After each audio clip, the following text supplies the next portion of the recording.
Hey everybody, this is Perch, and back with Joe. Joe, how have you been? I've been pretty good, gearing up for New York Comic Con. So that should be a fun time. That's right. You came back from Baltimore. We briefly talked after you'd come back. Yeah. Baltimore was a lot of fun. I mentioned that because we were talked about X-Men stuff, and I saw Yeah, Tom. yeah. And we impressed him with talk about horny X-Men, which is good. Yeah, no, everyone loves to talk about the horny X-Men. Yeah, The internet sure does. sure. Sometimes I wonder if they know what that actually means half the time, but whatever. And based on the fan art, I don't think they do. Yeah, I'm kind of with you there. Yeah, Seems slightly gross. Anyway, I'm glad we got to talk about that. You know, as we're trying to build your career up. Certainly, yeah, Marvel. I think that's a great thing to have there. That you participate in that conversation. yeah, But absolutely. But you had a question for me. Is the rumor here? Yeah, I did. So one thing that as I'm trying to build my career, as we were just discussing about, Yeah. you see the ways a lot of people, I feel like it's particularly writers in comics go about promoting their work, and Mhm. there seems to be a big push for years now. This isn't new Mhm. of writers sending either like PDF copies or whatever it is of their books to like other writers, so Mhm. that way other people, usually either they're either trying to get people who are like punching in a higher weight class or within like the line they're in or the publisher they're with to kind of be like, hey, so and so just put out this great book, and like I've never read anything this good until next week when I'm promoting someone else's book. Check it out. Yeah. And I'm wondering, like, is there any and people do this for years. Yeah. Like, there are people who do that themselves, like not just the practice, like themselves for years. Is there any evidence that moves the needle or does anything?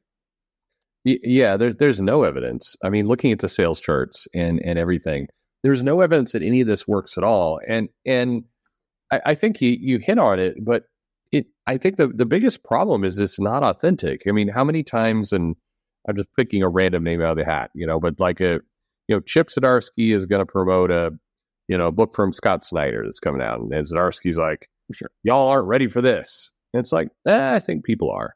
Yeah. But every week there's something like that, and sometimes multiple times a week around this hype, and unfortunately, like none of it seems to spike sales. The books that are strong are going to sell strong. The books that are lower tier do not go anywhere. I mean, we've seen a lot of people do it for Tom King's smaller books. Like Danger Street had a bunch of people do exactly what you just said, and that comic didn't sell well at all. And so, who's that for? Who do you think it's for? Yeah. I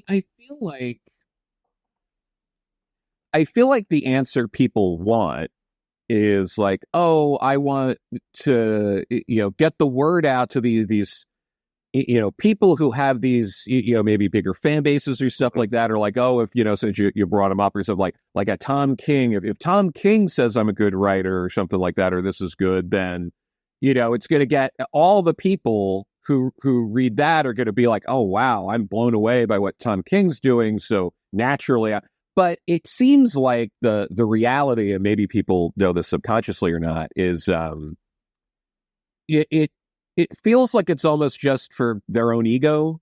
Yeah. Like I want the other pros to say I'm really good, and I think a lot of people maybe know in their hearts that like it's not like people aren't like I have never ever in my entire life went, oh geez, I mean if Chip Zdarsky says it's good, I mean I'm calling my local comic shop and being like, I know final order cutoffs in an hour, but like, do me a favor, get in there and put one aside for me. Like, that's not, and I don't think that's maybe ever happened, No, but no, yeah. not with anyone. You know, I think it's very insular. I think what's happening here is, the writer, usually the writer, gets a copy of the book before it goes to press. They get the pages in, and they're excited to share it with somebody, and so they share it. I'll keep using Snyder and Zdarsky for. I'm pulling these names again out of a hat. I should do. I'll use Dan Slott and Steve Orlando. We'll use that. What? Sure. Dan Slott sends Steve Orlando a copy of the book, and it's a couple weeks before it hits market. And Orlando is like, "This is what I think is going on." Orlando's like, "Oh, he gave me a free copy of the book, so I should probably thank him." But I'm not going to, I can thank him just in email. But what I'm actually going to do is I think I'll thank him on social media by going, "Oh man, I just saw the book," which is an interesting kind of thank you plus brag, because it also says, "I got the book before any of you assholes. I saw something secret. You're not going to be prepared."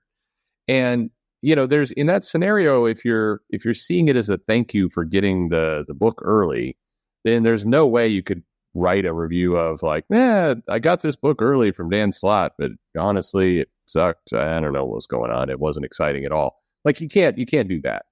Yeah. So you're going to do this over the top kind of praise that really, it feels very inauthentic. And that's the thing. I don't think anybody, like you said, reads any of this stuff. Even if you respect Steve Orlando or Chip Zdarsky or whoever it might be, you're not reading that and going, "Oh man, if he says it's good, I've got to have it." Like, it just feels completely inauthentic. I don't think it does anything. But like, and like, I'm with you, but it's been going on for years, completely unchecked, and there seems to be no, like, that seems to be sometimes like the strategy is like, I'm going to do this. Like there's this like greater strategy of like, all right, well, let's put out, on social media, this sort of stuff.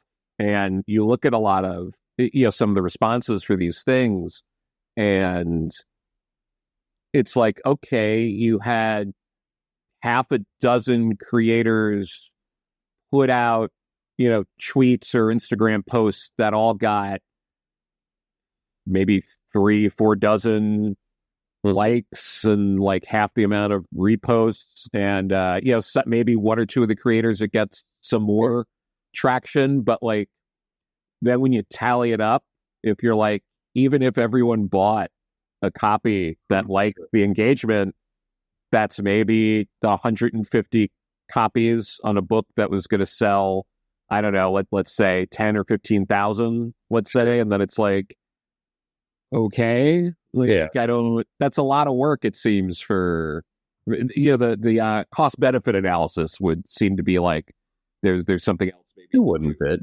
But let me ask you this: people have sent you books. They've sent me books in advance, and you read them. When you get that book, do you feel pressure to say something? I mean, sometimes, yeah. Because sometimes you don't have to, but or it's just like, "Oh, hey, thanks," or you can kind of just be like, "Oh, like, thanks, but like, oof, I'm really busy. I don't have 6 minutes in the next 3 weeks to read this," and or like, "Oh, it just slipped my mind," and like, but and sometimes you read it and it's good. Yeah. And you are kind of like, all right, like, I'll put something out, but like, there's a line, like I can't, and I know some other people can't too, like once it gets to the hyperbole, when you're like, "You're not ready," I'm like, I can't. Yeah. I'm ready. Like, there's so much where it's just like, really, I'm not ready for the one shot tie-in to the summer event, like. It always feels. I always hate it when the language goes to something that feels like somebody woke up and figured out what was popular in 2019, and it becomes like, "You're not ready." Tom King really cooked on this one. It's like, okay, thanks. You've gotten some Twitter in you there, but I think it. Have you ever, by the way, gotten this where somebody sends you a comic early? And then with that comic, they say, if you want to post something nice about it, you could do that right away. And then if you want to post something more detailed about it, the embargo lifts on this date. So you might want to create a reminder for yourself to come back and promote a second time. I've got that mail. Yeah. Always from the same guy who always writes it that way. And it always feels super weird. Yeah. It's not, by the way, I've done plenty of things. Mark Miller would send books and he's like, here's when you can review them. And, and that's always fair game. But I'm talking about somebody who's like, you're going to need to praise this, but you're going to need to set a couple reminders to space that praise out. You might want to think about 3 different praises spaced out so it reaches the maximum impact. And of what? But like you said, the engagement is never there. Yeah, no, for sure. And, since it came up, I also wanted to touch on, so if you're cooking, it's good, but if you're cooked, it's bad. Yeah. Yeah. But like, I would feel like if something's cooked, shouldn't that be good? Because then you can eat it. Well, unless you like raw food, don't be racist. Well, sure, but like, I mean, but like, but then you could. But if you let them cook, it's also good. Yeah, you're supposed to let them. But what if they're a bad cook? Are you supposed to let them cook? Like I know plenty of people who are bad cooks. I don't want to let them cook. They shouldn't be doing that job. Yeah. So you can let someone cook, which means something good will happen. But once it's cooked, it's bad. Yeah. Well, that defines a lot of comics. Okay. Sure. But like, yeah, I don't know anymore. Oh, these kids today in their terms. Right? It's, no cap. I just don't get it. Yeah. Thanks. But yeah, no problem. But I know one of the responses to something like this is naturally going to be, and I get it, the gut reaction of, oh, so I'm just supposed to do nothing? Yes. Yes. Yes. You're supposed to read the book, say in text, or hey, thanks for sending this, and then call it a day. You're not supposed to go on to Twitter and begin the brand circle jerk of the week. So like, what do you think is a better use of a creator's time than trying to get praise from a half dozen or so other writers, some of which are probably on the same level as them, going for the same gigs, who will do anything they can to sabotage? Yeah, exactly. It's funny.